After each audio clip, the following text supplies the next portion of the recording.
Uh, uh, hi everyone. Hope all is well. This is McNutty here, and yeah, thank you for tuning in. It's been a few days since my last video, and um, yeah, thank you again to all my subscribers. And for this video today, we're gonna do a quick preview of the Miami Dolphins in this upcoming NFL season.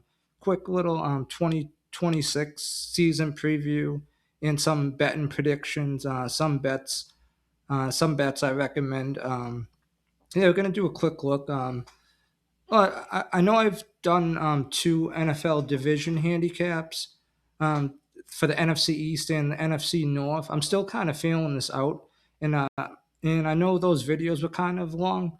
I'm not sure if I will do another NFL division handicap.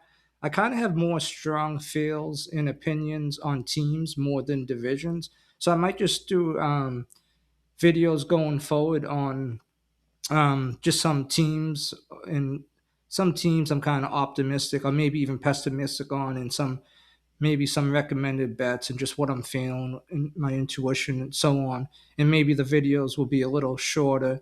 And I also felt pretty confident in the NFC East and NFC North, so it's good to try. And maybe I will do another NFL division handicap. I'm feeling this out, feeling our way through it, and I'll try to do whatever feels right at the time. But today we're gonna dive in a little bit to the Miami Dolphins.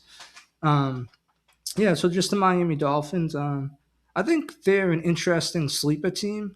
Um, a lot of changes this upcoming season for the Miami Dolphins. The over under wins on most sport books is 4.5 wins, and I am on the Miami Dolphins over 4.5 wins. And some numbers we recommend would be Miami Dolphins over 4.5 wins. All of these numbers, actually, no, not all of these numbers today. So right now these are all on DraftKings. These bets for right now. You can get Miami Dolphins over 4.5 wins on DraftKings at plus 122, and you can also get the Miami Dolphins over 5.5 wins on DraftKings Sportsbook at plus 200. I think that's interesting. Only one more win, so they would have to go. They'd have to win at least 6 games, so at least 6 wins, 11 losses, and plus 200. And I think it's interesting. Put, as Scott Wetzel would say, a few shekels or a little pizza money on the Miami Dolphins to make the playoffs at plus 1,400 or 14 to 1.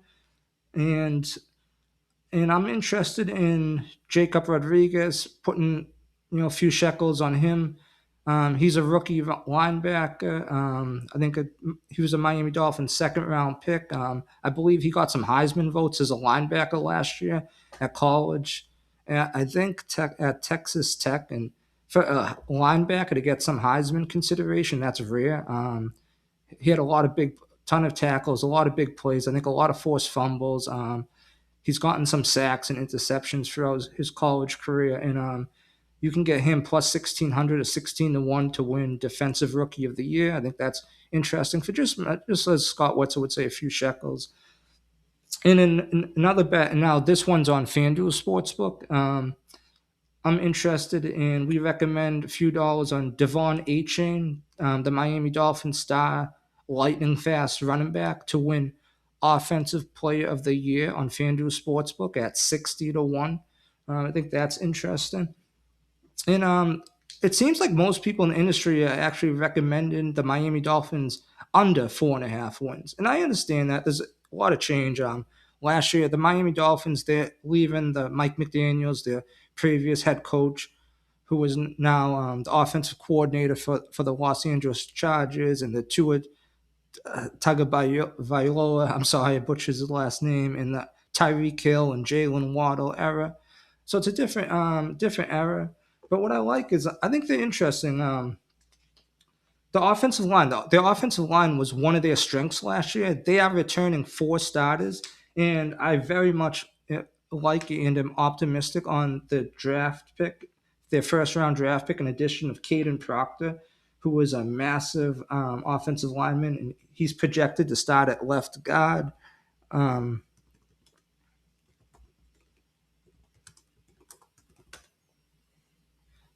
Caden Proctor from Alabama. He's listed 6'7", 352 pounds.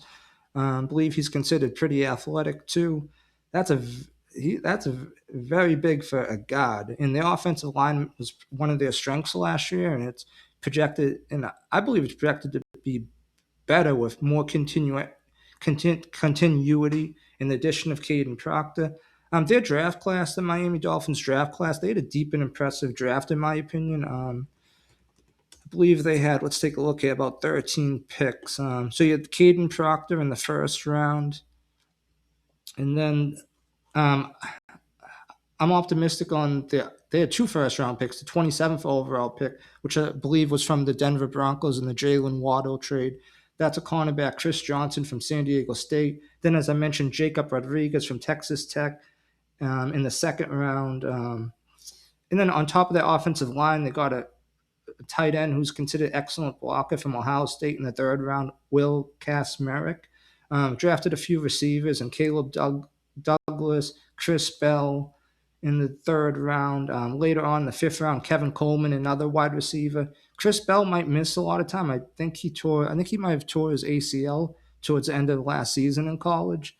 Um, I'm very interested in another linebacker prospect who's undersized, who was phenomenal in the ACC at Pittsburgh. Kyle Lewis, who was a late fourth round pick. He's considered undersized, listed about 5'11", 220 pounds, but Kyle Lewis can play. Kyle Lewis, his past 2 years at Pittsburgh, big time playmaker, 6 interceptions, 2 interceptions last year, 4 interceptions the year before, 3 sacks last year, 7 the year before. So 10 sacks, 6 interceptions the past 2 seasons, 2 forced fumbles, 6 passes defended total. So, and I think the ACC is a little underrated. So Kyle Lewis, it appears he makes plays. I believe he actually measured pretty well athletically in the combine. Just I think listed about 5'11", 220 pounds, which is still a pretty big person. But I guess for the NFL linebacker, that's considered a little undersized. But I think Kyle Lewis could be an interesting sleeper in the NFL. Um, so I'm optimistic on that draft pick. Then another edge rusher who I think is projected to play linebacker in the NFL, Trey Moore.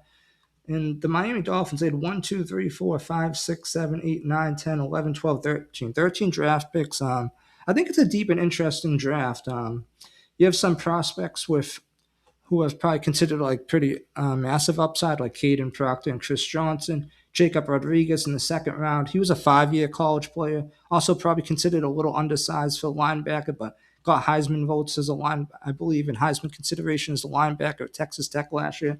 Last 2 years, Texas Tech was phenomenal.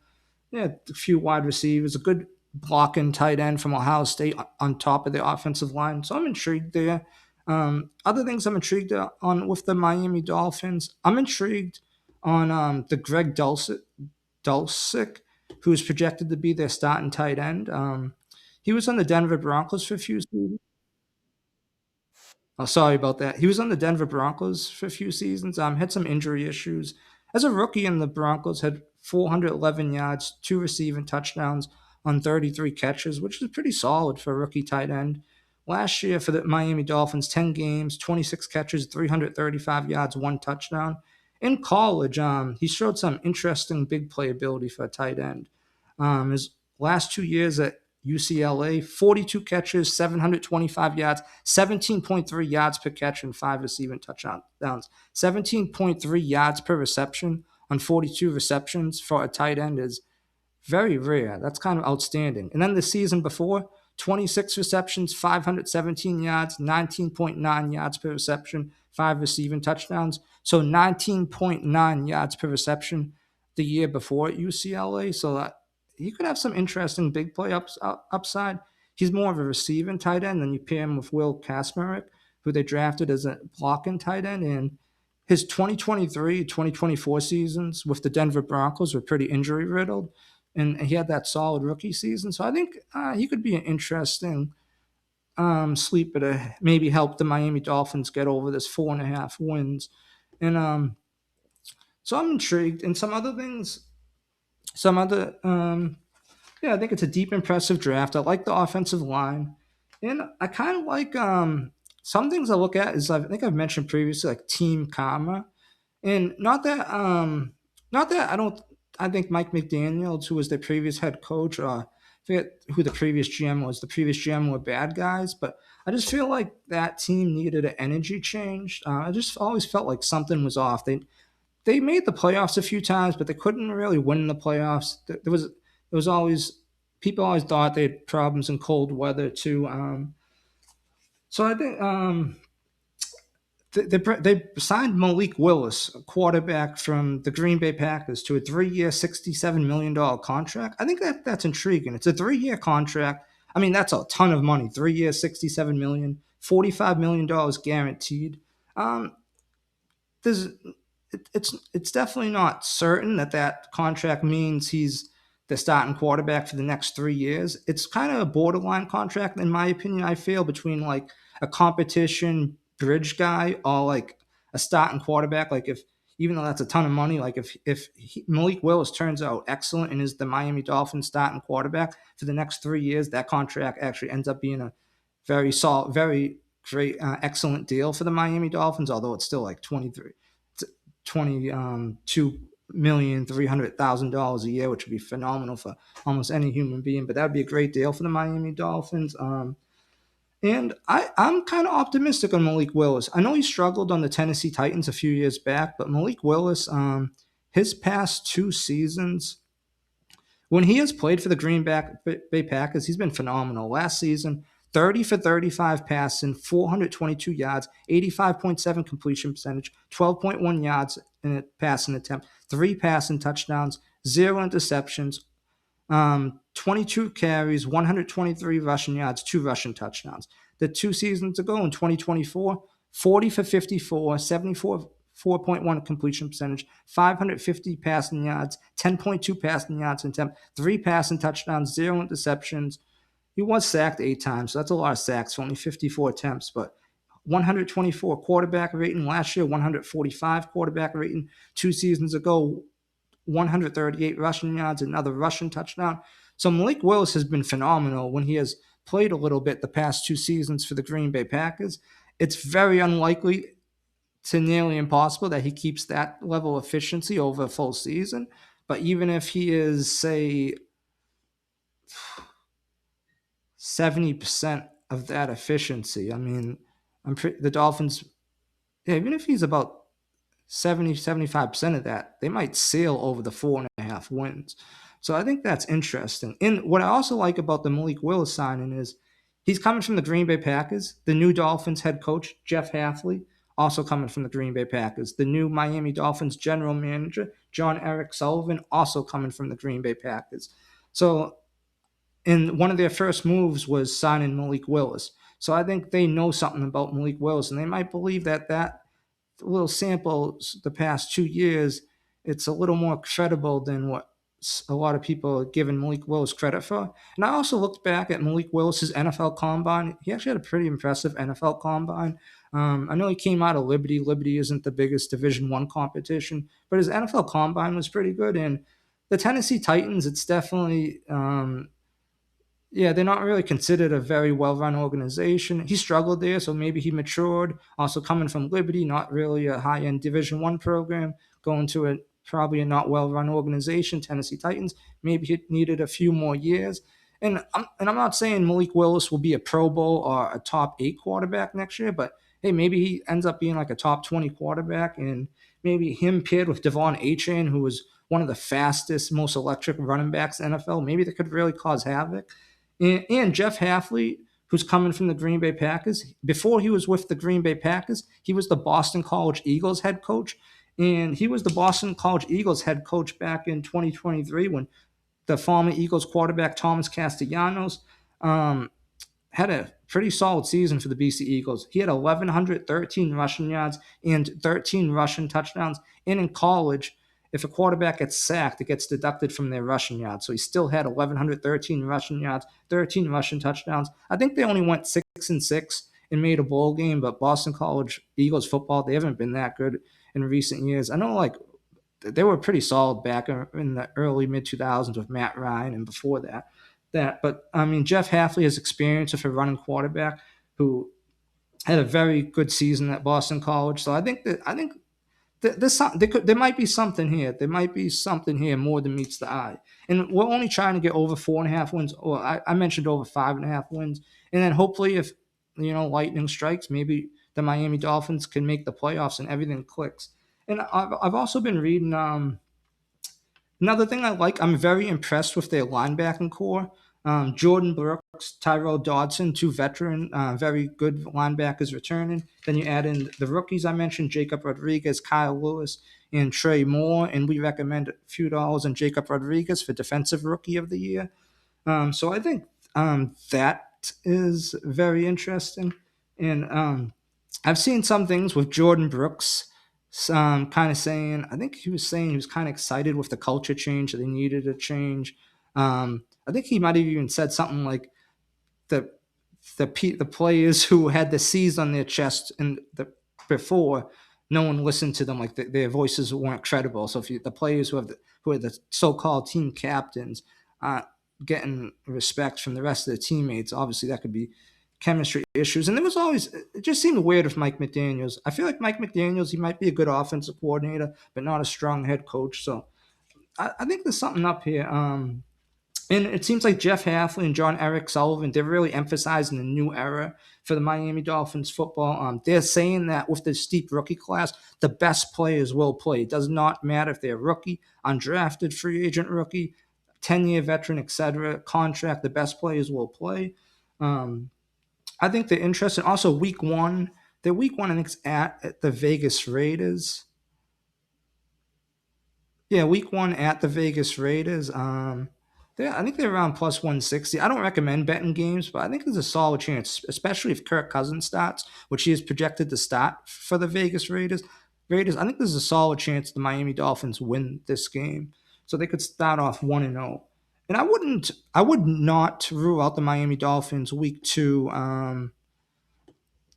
Who's week two? So week one at Vegas Raiders. So they would stay on the West Coast. They probably would not even come home because week two's at San Francisco. So that's not bad. It's not like they're going back and forth. They probably stay there at San Francisco. So that's interesting.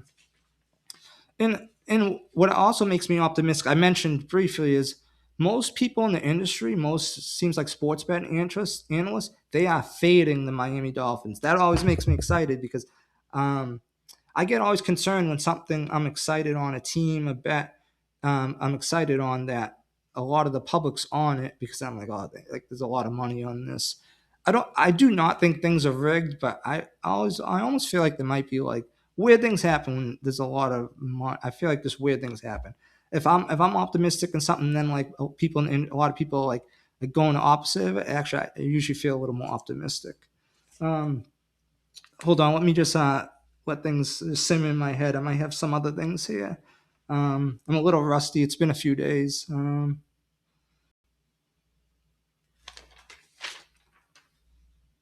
Yeah, so that's just actually that's about it. So that's just what I'm feeling, what's marinating for the Miami Dolphins for this upcoming season. I'll repeat the bets again.